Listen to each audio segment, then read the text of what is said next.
Olá, seja muito bem-vindo ao nosso podcast Na Voz da Medicina. E hoje o nosso convidado é o médico cardiologista e hemodinamicista, Dr. Gilberto Eder. Seja muito bem-vindo aqui, Dr. Gilberto. Muito obrigado, agradeço o convite. Estamos à disposição para contribuir no que for necessário. Gostaria que o senhor fizesse uma breve explanação da sua formação, a área de atuação aqui em Lages. Bom, eu sou cardiologista clínico e cardiologista intervencionista, hemodinamicista. Eu atuo no Hospital Nossa Senhora dos Prazeres, realizando os exames de cateterismo cardíaco, angioplastia e outros procedimentos envolvidos. Sou um dos cardiologistas do corpo clínico do hospital. Atuo na clínica INCOR, no Instituto Coração, aqui de Lages. E atuo também na Clínica Especialidades da Serra, no município de Urubici, uma vez por semana. Perfeito. Bom, vamos começar falando. Eu acho que cardiologia é um tema que interessa a todos, né? Em algum momento da vida você vai ter que procurar um cardiologista. Então a gente vai começar falando de uma situação que também é muito comum, que é a ansiedade, que hoje acredito que seja uma pandemia, né?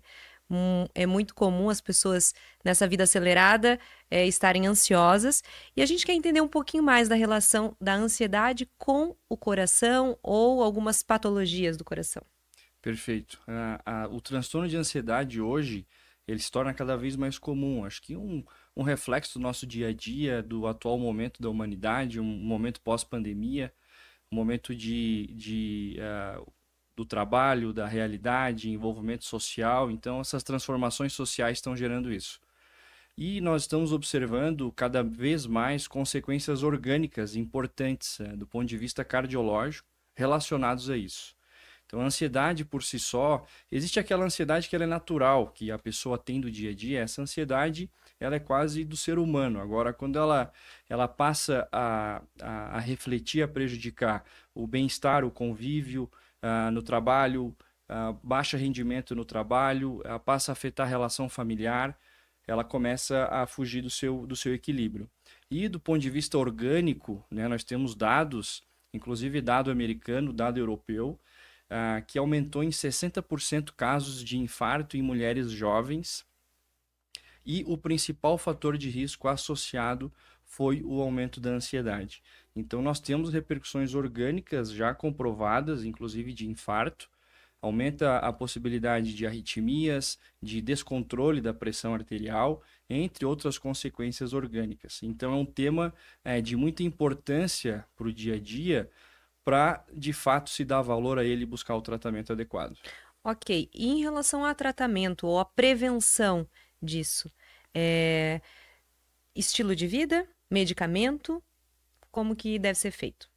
Em primeiro lugar, o cotidiano da pessoa deve ser reavaliado, né? A carga de trabalho, se tem algo no dia a dia que não esteja bem a ele, alguma relação de trabalho, relação financeira, e tentar moldar o cotidiano da pessoa.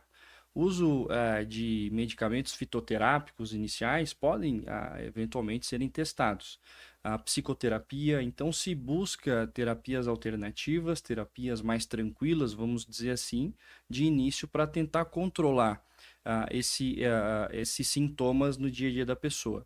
Uma prática que auxilia muito e muitas pessoas têm uma resposta muito importante, que eu estimulo muito, é a prática de atividade física.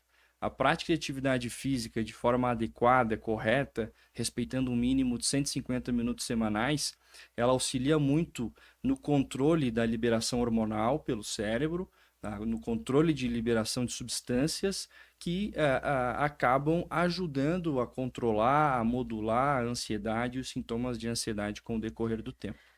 Tá, mas eu queria entender um pouquinho mais sobre de que maneira, do ponto de vista fisiológico, essa ansiedade interfere. Ela acelera o coração? Fala-se ansiedade, mas também chama-se também o estresse, né, do dia a dia. Como que ela vai afetar diretamente? Vai acelerar o coração? Ou, enfim, de que maneira isso acontece? Do ponto de vista fisiológico, ela faz um estímulo adrenérgico, né? Então, isso aumenta a liberação de adrenalina, catecolaminas, e isso gera uma resposta. O coração, o sistema circulatório é muito sensível a isso. Então, o primeiro momento pode sim acelerar o coração, fazer taquicardia, né? Isso estimula o aumento da pressão arterial. Então, todas essas consequências fisiológicas vão causar um desbalanço no sistema cardiocirculatório, favorecendo, facilitando, né, a hipertensão arterial, facilitando taquicardias. Se a pessoa já tinha predisposição genética a desenvolver arritmias, ela pode desencadear uma crise de arritmia. Né? Se a pessoa tem a predisposição a infartar e ela recebe uma descarga adrenérgica muito intensa, né, decorrente de um transtorno de ansiedade, uma crise de ansiedade naquele momento, pode gerar um infarto também. Café, chimarrão, energéticos, essas substâncias também favorecem o aumento desse aceleramento no coração, por exemplo? Favorecem. O princípio desses medicamentos, eles são estimulantes. Então, a cafeína, né, do café, a taurina, do energético, aí vamos até a cocaína, que são substâncias da mesma família. Então, elas têm esse potencial de gerar uma resposta adrenérgica, muito similar, né, ao estresse e à ansiedade. Então, quem tem ansiedade, a recomendação é não utilizar, é claro, substâncias, né, como a cocaína, que realmente é uma droga, né, mas substâncias estão mais acessíveis, como o café, o energético. Né, o energético não se recomenda o uso, né? O café, a pessoa procurar não usar uma dosagem muito elevada no seu dia a dia. O que seria uma dose ideal de café? Isso varia muito de pessoa para pessoa, não tem uma regra. Tá? Eu costumo, no consultório, na minha prática clínica, titular isso. Então, o primeiro passo, se a pessoa toma 4 xícaras grandes por dia, por exemplo, eu peço para ela reduzir pela metade. Reduzindo pela metade, a gente vai titulando o sintoma, né? Se ela ficar bem, se aquilo contribuiu, está adequado.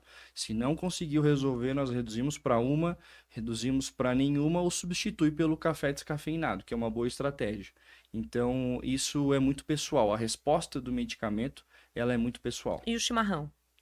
Chimarrão da mesma forma, é uma prática, né, comum, né, cultural, e ele tem princípios similares da cafeína também, vai no mesmo princípio, na mesma análise do café.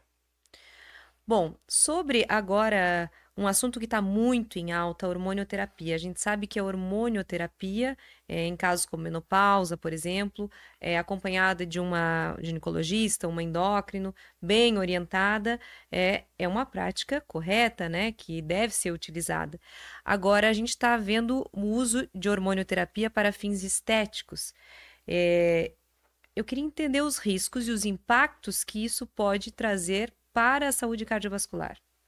Bom, né, como você comentou, né, a hormonioterapia ela está muito em uso no momento. Então, né, ginecologistas estão prescrevendo, principalmente para menopausa, baseada em estudos, baseada em critérios, dosagem, né, acompanhamento cardiovascular com o cardiologista dessas terapias. Existem contraindicações absolutas que devem ser respeitadas, que não pode usar hormonioterapia, como uma paciente que teve um infarto recente, por exemplo, ela não pode utilizar. E o uso, ele estendeu muito hoje em dia para um objetivo estético. Então, não é que a pessoa não pode utilizar a hormonioterapia. Em primeiro lugar, ela deve procurar um profissional que tenha uma qualificação mínima necessária para conduzir essa terapia. Existem dosagens que devem ser respeitadas, existem exames que devem ser realizados para acompanhar essa terapia de hormônio, porque se extrapolar a dosagem que está em estudo hoje, ela passa a deteriorar. Então, do ponto de vista cardiovascular, ela aumenta o risco de infarto, ela pode aumentar o risco da pessoa desenvolver um infarto pelo mecanismo de aceleração do processo de aterosclerose, que é a formação da placa de gordura. A placa de gordura não é só a gordura, a placa ela tem um envolvimento multifatorial e de células de diferente natureza. Então, ele pode estimular, né, o desenvolvimento disso. Ele pode fazer com que o coração, a musculatura do coração fique mais hipertrofiada. Então, o coração hipertrofiado, ele não é bom, né? Diferente, a pessoa pode achar, bom, meu coração hipertrofiado, ele fica mais forte, então. No coração, não. Ele diminui a cavidade interna do coração e isso reduz o funcionamento adequado cardíaco. Então, um paciente pode entrar num quadro de insuficiência, né, cardíaca aguda em decorrência disso, com né, acúmulo de líquido nos pulmões, que é o edema pulmonar, necessidade de intubação, né, num cenário mais avançado. Trombose também? Perfeito. Ele é trombogênico, né? Então pode desencadear trombose, uma trombose venosa, que pode levar a uma embolia pulmonar, por exemplo. O infarto ele é um processo de trombose da mesma forma. Então o mecanismo não é igual, mas é muito similar, muito parecido.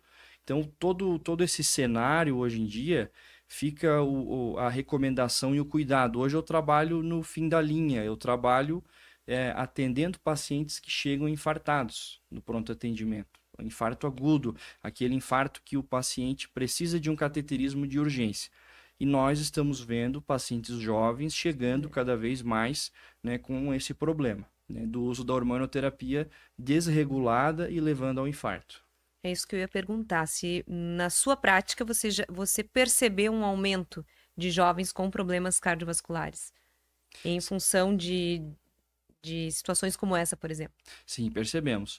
Tanto do ponto de vista de infarto, né, quanto casos também que acometem a musculatura cardíaca, que levam à insuficiência cardíaca, né? A insuficiência cardíaca pode desencadear arritmias também, o paciente chega eventualmente com uma arritmia, como um quadro inicial, e você vai indo, vai desvendando, buscando a causa e chega no uso da hormonioterapia. Então tem se visto sim um aumento na prática clínica. Pegando o gancho da arritmia, quais os primeiros sintomas, os sintomas iniciais que a pessoa começa a perceber e pode suspeitar de arritmia? O principal sintoma são as palpitações. Existem as arritmias que aceleram o coração e as arritmias que fazem ele bater bem lento, bem devagar, que são os bloqueios, né? Só que o sintoma mais comum daquelas que aceleram são as palpitações. A pessoa sente que o coração está mais acelerado. Então, ela pode sentir isso em momentos diferentes do dia a dia, né? Existem as palpitações que são cardíacas mesmo, a pessoa acordar no meio da noite com uma palpitação, por exemplo. Isso fala mais a favor de ter uma causa cardíaca do que uma causa por outra razão, por um fator emocional ou por um medicamento, né, ou consequência de alguma terapia.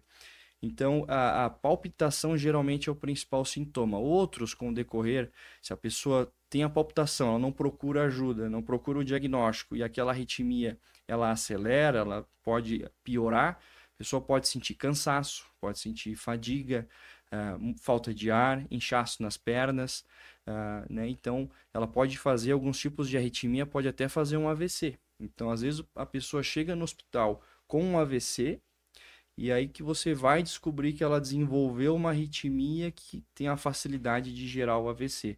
Então, na presença do sintoma, é muito importante a investigação precoce. E os tratamentos para arritmia? É medicamento? É estilo de vida? Tem alguma intervenção? Alguma situação assim que possa corrigir o problema? No geral, o tratamento é medicamentoso, né? Existem vários tipos de arritmias, cada arritmia se trata de uma forma diferenciada. No geral, vem muito ao que nós conversamos já, né? Reduzir aquelas substâncias que são estimulantes. Se a pessoa tem um transtorno de ansiedade, buscar realizar o tratamento de forma adequada.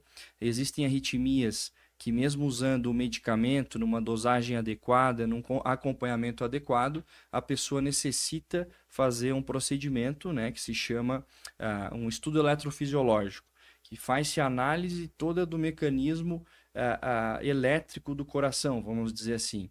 E ali para se detectar, eles estimulam para detectar se confirma ou não a arritmia. E um dos tratamentos é a ablação. Então, quando se fala em ablação, a ablação é um tipo, né, de tratamento para alguns tipos de arritmias.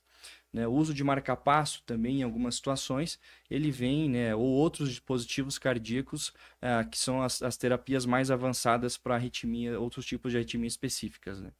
Perfeito. Bom, doutor, hoje é muito comum a prática de corridas ou atividades físicas, crossfit, de alta intensidade, né? Para quem já está correndo ou tem a intenção de iniciar com essas práticas, o que que deve fazer? A gente tem visto aí pessoas jovens em maratonas sofrendo mal súbito, né? Como evitar que isso aconteça e prevenir e estar com os check-ups em dia? Qual a sua orientação nesse quesito? Bom, o mal súbito, a morte súbita, é uma condição, uma situação muito trágica. Às vezes a pessoa não sente nada, né?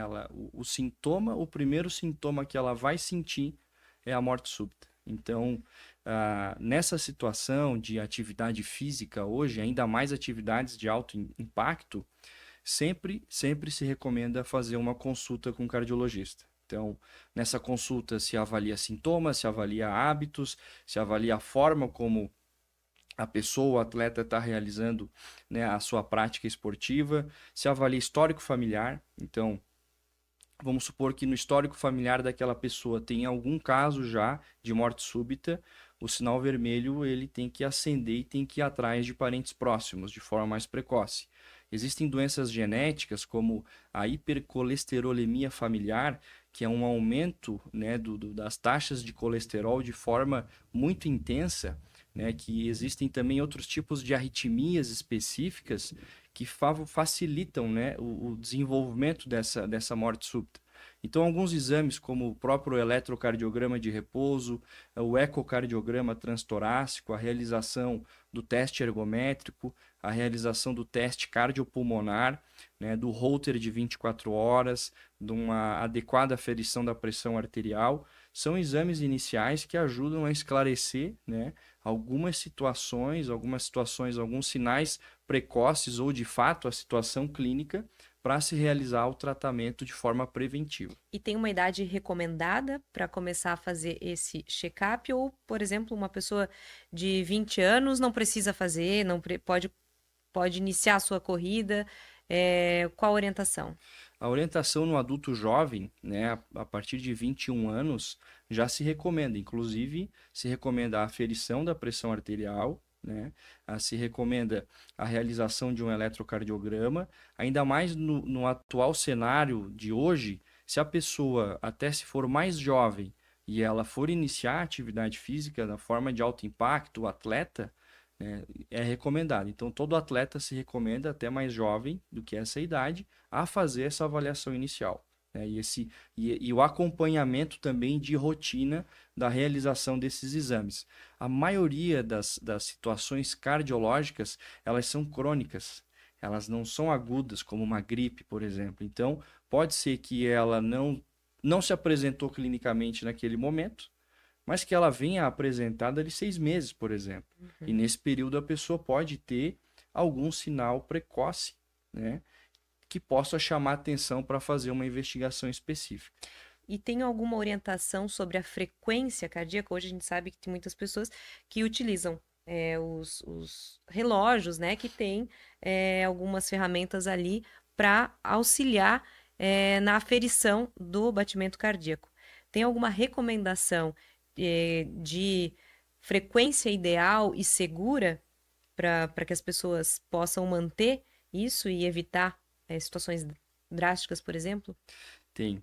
A frequência cardíaca de repouso normal hoje é entre 60 e 100. Algumas situações, né, no acompanhamento médico, a gente busca o batimento um pouco mais lento, mas são causas específicas. Via de regra, entre 60 e 100. Numa atividade física, existe a frequência cardíaca máxima que a pessoa pode atingir.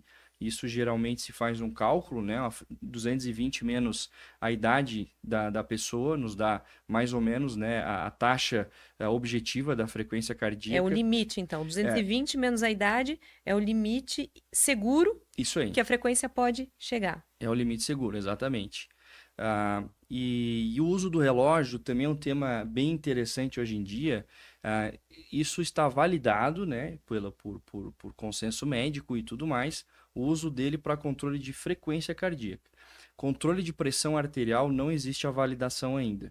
Então, é uma ferramenta importante, é uma ferramenta que auxilia, inclusive, no diagnóstico de algumas arritmias, quando ele tem a monitorização cardíaca junto. Então, fica a recomendação. A monitorização cardíaca, a pessoa que ela é leiga, não se recomenda que ela faça a análise. né? A pessoa que ela não é da área, o ideal é que ela controle a sua frequência cardíaca apenas, né? Para ter um bom exercício, um bom rendimento de exercício. Agora tem que ter um cuidado muito grande, que os estudos mostraram que o uso do relógio aumenta a ansiedade. Então tem que ponderar. Tem que ponderar. A pessoa que ela fica muito dependente do relógio, muito dependente da frequência cardíaca, se recomenda não utilizar, porque ela vai aumentar a ansiedade, essa ansiedade vai gerar aumento da frequência cardíaca, então vira O efeito contrário. o efeito contrário, exatamente. Bom, vamos falar um pouquinho de infarto, né? É um tema bastante procurado, né, nas plataformas digitais, né? Todo mundo busca sobre infarto, o que fazer. Então, doutor, quais os primeiros sintomas de um infarto e como diferenciar de outras situações que não sejam infarto? Bom, eu gostaria de frisar inicialmente, né, da importância do infarto, ainda é a doença que mais mata no mundo. Então, ele mata, ele mata mais um pouco que AVC, ele mata mais que acidente, mais que pneumonia, mais que câncer. Existe uma curva de tendência nos próximos anos do câncer ultrapassar, né, o infarto pela evolução dos tratamentos do infarto que estão ocorrendo. Mas isso não é realidade ainda. E o principal sintoma do infarto é a dor no peito. É uma dor em queimação na região precordial, que é um pouco à esquerda da região central do externo. A pessoa, o mais comum é iniciar essa dor ao esforço, né? O esforço pode ser uma caminhada que a pessoa acelere a sua caminhada às vezes e começa a sentir aquela dor em queimação. A dor geralmente alivia um pouco no repouso, pode aliviar um pouco, né? Ou se for um infarto muito intenso ou estabelecido, a dor não alivia, ela fica intensa.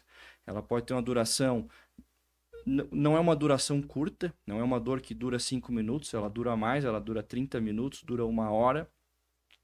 É uma dor que ela pode irradiar, ela pode caminhar para o braço esquerdo, que é o mais comum, o braço direito também, bem menos comum. Ela pode caminhar para o pescoço, para os dentes, a pessoa sente um formigamento nos dentes às vezes, sudorese, começa a suar junto com a dor, palidez, então são sinais que ela deve procurar imediatamente um pronto atendimento, para que seja feito um eletrocardiograma, se identificar se tem a presença ou não do infarto naquele momento. Existe o infarto tipo 1, que é o mais grave, que é aquele que a pessoa vai necessitar de um cateterismo de urgência. Existem os infartos, né, que é o infarto sem supra, que nós chamamos, que ele não necessita, naquele momento, o cateterismo, mas se indica a internação hospitalar para tratamento medicamentoso inicial, e outros subdivisões, que seria a angina instável, com critério de internação para se tratar da mesma forma, que seria um momento de se fazer um diagnóstico antes do infarto. Então, o infarto ele é o fim da linha da doença, eu costumo dizer. A doença do infarto, que é a mais comum, que é a aterosclerose, ela inicia 20, 30 anos, com o começo de uma plaquinha de gordura, que ela vai aumentando, colesterol alto, cigarro, diabetes, estresse, sedentarismo, obesidade, são fatores que fazem com que essa plaquinha vá aumentando, vá aumentando, vá aumentando, chegue a um ponto que ela vai causar uma obstrução por completo. Quando obstrui por completo a circulação, aquilo ali é um infarto. Esse é o mais comum.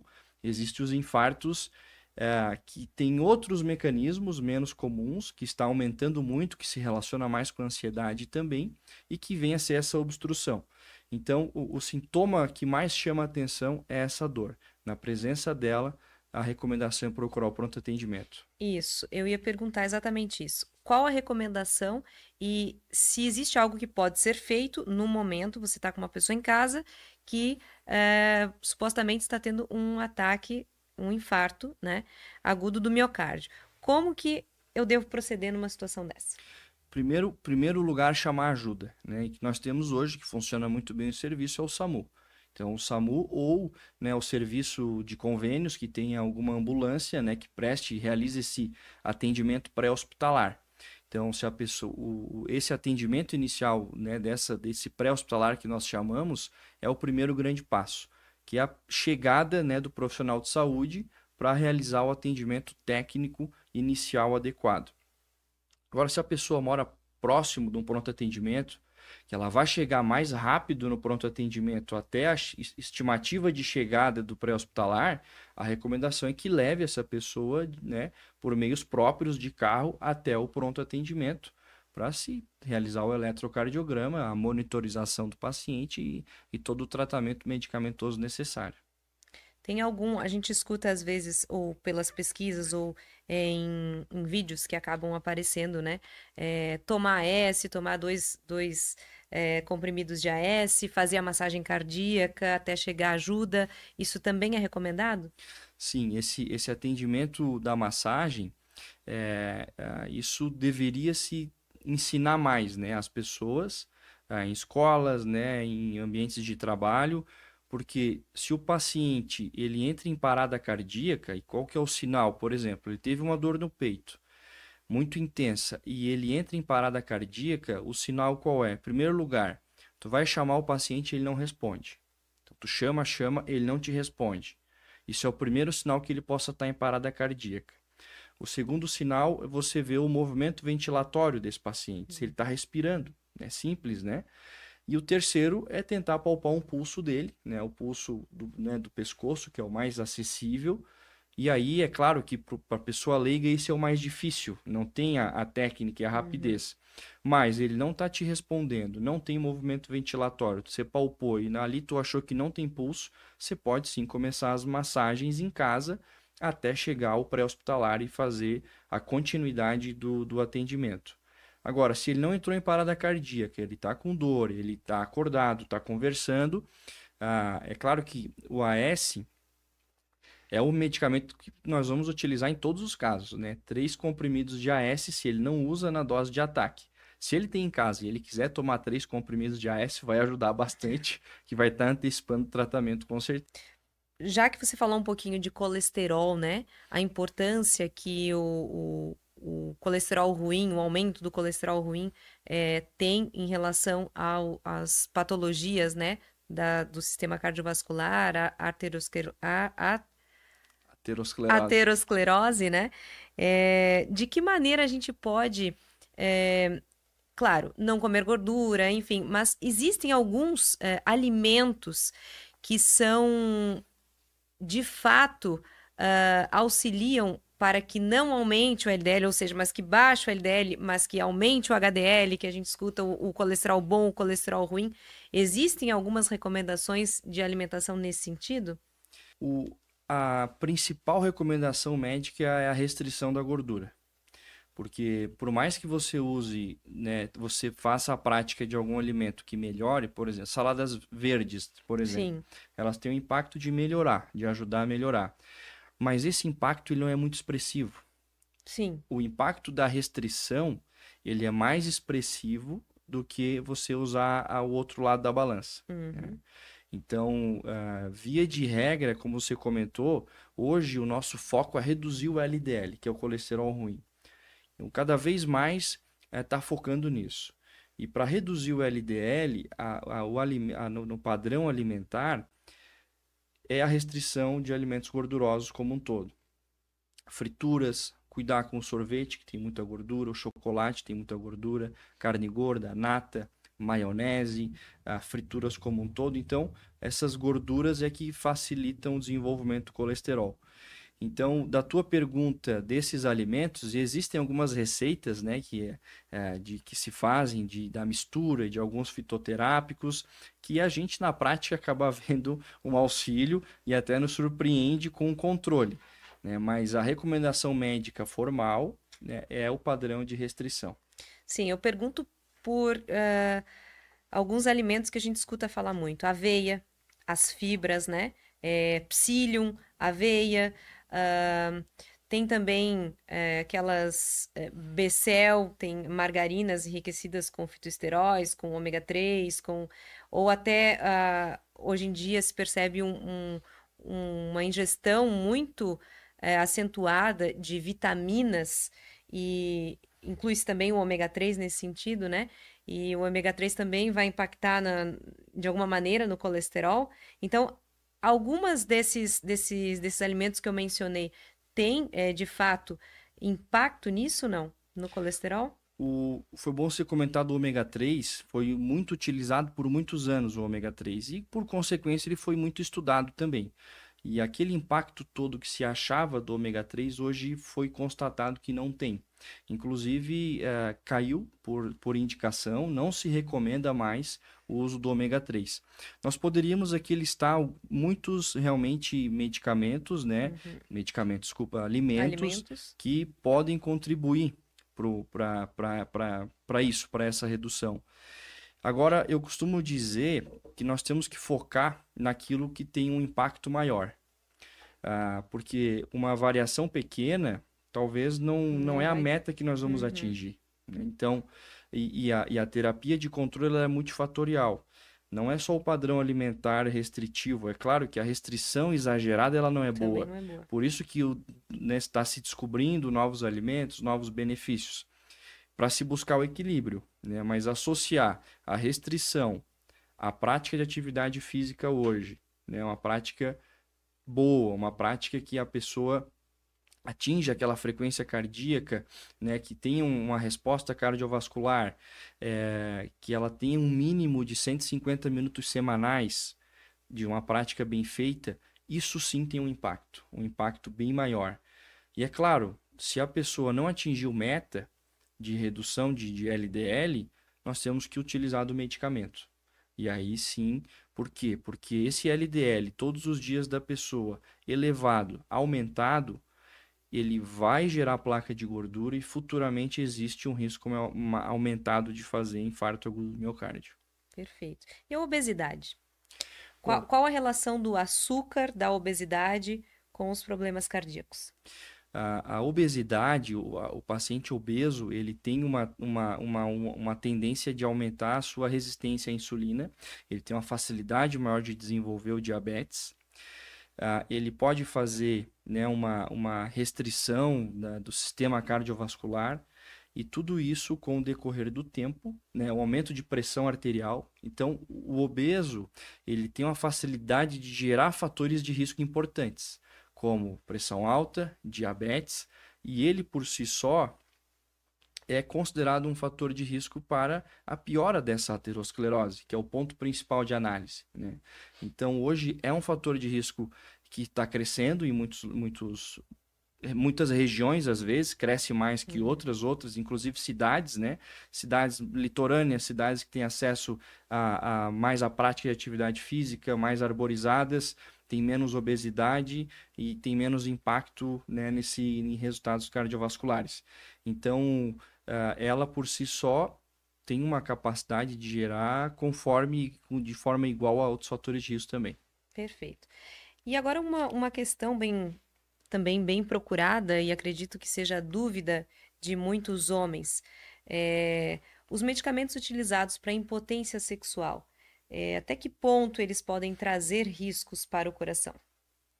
Bom, eu vou iniciar só falando um fato histórico, que esses medicamentos, a origem deles, a origem inicial, eles foram inventados, vamos dizer assim, como um Com outro fim. medicamento cardíaco. Uhum. E aí, com o desenrolar do uso, se observou esse efeito colateral que acabou sendo muito positivo e de fato ajudou muito. E o impacto comercial disso foi muito maior. Então, hoje, esses medicamentos, eles podem ser utilizados sim na prática do dia a dia, acompanhando com um cardiologista, fatores de risco, controlando muito bem seu colesterol, fazendo exames, né, de forma periódica. Então, na maioria das vezes, eles podem utilizar sem problema nenhum, né, com bom e adequado acompanhamento. Existem situações específicas, principalmente no paciente que já infartou, que tem que ter um cuidado maior. E principalmente naquele paciente que usa o monocordil, esses medicamentos é contraindicado. Aí não pode utilizar, né, esses estimulantes de ereção. Então, isso é importante né, tirar isso, porque para que o homem chegue até o médico, conte a ele que está utilizando e faça o uso de forma bem programada. Né? Não É tem... muito comum esconder o uso É comum, é comum. É comum esconder o uso, o homem fica, né, com aquele receio, constrangido. constrangido, mas isso se vê na prática cada vez mais uma liberdade de conversa, e inclusive isso melhora né, o dia a dia do homem, ele melhora o bem-estar dele no dia a dia e esse bem-estar gera consequências positivas para a saúde dele. Uma outra condição também bastante presente que você deve encontrar muito dentro do teu consultório é a pressão alta, né? Para quem nunca teve ou não sabe que tem pressão alta, quais os sintomas iniciais? A pressão alta, eu costumo dizer que ela é uma doença, uma condição clínica traiçoeira. De livro, de regra, ela é uma condição assintomática. A pessoa pode ter a pressão 15, 16, está trabalhando no dia a dia e não sentir absolutamente nada. Algumas pessoas, nós observamos na prática que elas são mais sensíveis. Então, quando a pressão ela é muito dinâmica, ela não vai ser um valor só às 24 horas do dia. Então, ela sobe, ela desce durante o dia, conforme o trabalho, conforme o clima, conforme o estresse ou não. Durante a noite, ela tem que reduzir em torno de 10%, tanto entre 10% e 20%, tanto da sistólica quanto a diastólica. Então, por isso que se recomenda aferir, né, mesmo sem sintoma, para estar acompanhando essa elevação ou não. E os sintomas são variados. Alguns pacientes sentem um desconforto na nuca, outros uma turvação visual, alguns sentem que o rosto fica mais pletórico, mais avermelhado. Tontura é comum sentir também, dor de cabeça em outras regiões. Então, esses seriam os sintomas mais comuns. E o tratamento? Quem uma vez diagnosticou a hipertensão arterial vai ter que tomar remédio para o resto da vida? Não necessariamente. O tratamento inicial é buscar uma restrição na alimentação do sal, né, do sal como um tempero direto, o sal que está presente nesses temperos prontos, em produtos industrializados, nos refrigerantes. Então, é fazer uma redução alimentar, em primeiro lugar. Importante falar do sal, qualquer sal é sal. Na minha avaliação, você buscar um sal diferente você estar adiando a resolução do problema. O que deve se buscar é a mudança do teu paladar, do teu hábito, porque isso sim vai ser duradouro. Pode ser, eu digo meus pacientes, pode ser que você leve 3 anos para mudar o teu paladar e reduzir o sal. Eu não tenho pressa, mas depois que você reduzir o paladar, você nunca mais volta a comer um alimento com o gosto do sal. O sal rosa se comentou muito, e ele foi estudado, então se for analisar o mesmo volume, a mesma quantidade do sal branco com o sal rosa tem menos sódio. Mas para fazer o gosto, o tempero no alimento, coloca-se mais sal rosa. Então no fim sai praticamente elas por elas. Tem que mudar o paladar mesmo. Tem que mudar o paladar, perfeito. Atividade física, importante, naqueles modos que nós já conversamos. E aí sim, no controle, se você não atingiu meta de controle de pressão arterial, lembrando, hoje, né, em jovens, na grande maioria, o valor tolerado é o 14/9. Então, 14/9 no valor, se manter, ele já é considerado um pré-hipertenso. Acima de 14/9 já é uma hipertensão estágio 1. No paciente diabético, isso é mais rigoroso. No paciente idoso, nós toleramos um pouco mais. Pode ir até o 15, por exemplo. O limite da pressão normal. Normal, é qual? 14/9. Esse é o que nós consideramos. Agora, normal, entendi. Não, é o 13/9. Tá? De 13/9 para menos. Tá? Esse é o normal. Então, eu gostaria de frisar, hoje a hipertensão ela é a condição clínica mais comum do mundo todo. No Brasil, a cada 10 brasileiros, em torno de 3 a 4 usam medicamento ou tratam de alguma outra forma. E saíram dados recentes da América Latina que via de regra, a maioria, tá, em torno de 50% dos homens que têm o diagnóstico de pressão arterial, em torno de 50% tem a sua pressão arterial fora da meta, fora de controle. 50%. 50%. As mulheres, em torno de 30% têm a sua meta fora de controle. Então, quer dizer o quê? Que não basta só começar o remédio ou começar outra terapia. É muito importante o acompanhamento. Nós temos até 3 meses para atingir meta de pressão e de controle da pressão arterial. E as causas da hipertensão arterial? É hereditário ou o que pesa mais? Estilo de vida, hereditariedade? Em um outro episódio a gente conversou com um médico otorrino, o Dr. Fernando Arruda, falou que inclusive a apneia do sono pode interferir e causar pressão arterial. Importante fator, a apneia do sono. Os dois fatores que têm mais impacto na pessoa pensar em reduzir o medicamento ou tirar o medicamento, vamos supor, ela começou um tratamento, é para toda a vida? Algumas condições não. As duas mais importantes, a obesidade, a pessoa que é obesa e ela reduz bastante peso, ela pode reduzir dose e até deixar de ser hipertenso, não precisar mais. E a apneia do sono. Do mesmo modo, fez o diagnóstico, tratou a apneia do sono de forma adequada, ela pode anular, deixar de ser hipertenso e parar o uso do medicamento. As outras condições, no geral, ela é crônica, né? Ela não tem cura, ela tem controle. Então, a grande maioria vai necessitar, sim, do medicamento a longo prazo. Lembrando que os remédios evoluíram muito. O medicamento, nós temos várias famílias, vários tipos diferentes, com benefícios a longo prazo. Eu costumo dizer, a pressão, o importante da pressão arterial não é o presente, é o teu futuro. Então, o remédio que você toma hoje, você vai estar prevenindo os próximos 10 anos da tua vida. O controle que você faz hoje previne os próximos 10 anos da tua vida. É como se fosse um seguro. Nós temos que ver a saúde, né, o controle, o cuidado da saúde, da mesma forma que nós planejamos, a empresa que se planeja, a família, tem que se sentar, tem que anotar o que está se alimentando, tem que anotar se você foi e fez a sua prevenção. A prevenção, ela reduz doenças impactantes e já foi se estudado que, do ponto de vista financeiro, a pessoa que investe em prevenção durante toda a sua vida, ela gasta menos com saúde também. Então, é um impacto em saúde, é um impacto em bem-estar e é um impacto financeiro. Inclusive nas políticas públicas, né? Isso também é verificado, né?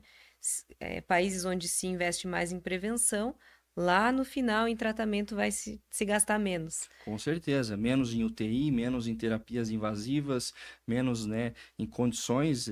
Perfeito. A educação popular em saúde, o acesso às pessoas à saúde, a informação, tudo isso vai contribuir de grande monta. Então, este foi o nosso episódio com o médico cardiologista e hemodinamicista, Dr. Gilberto Eder. Muito obrigada por disponibilizar seu tempo e compartilhar tanta informação aqui com a gente. Eu é que agradeço. Nessas informações, nós estamos gerando promoção em saúde. Então, quanto mais informação, mais saúde para as pessoas e parabéns pelo projeto. Muito obrigada. E quem quiser assistir outros episódios, pode dar uma pesquisada aí no nosso canal do YouTube. Pode se inscrever, ativar o sininho. Também estamos presentes em outras plataformas, no Instagram, na Voz da Medicina, Spotify, TikTok e outras plataformas. A gente se encontra num próximo podcast.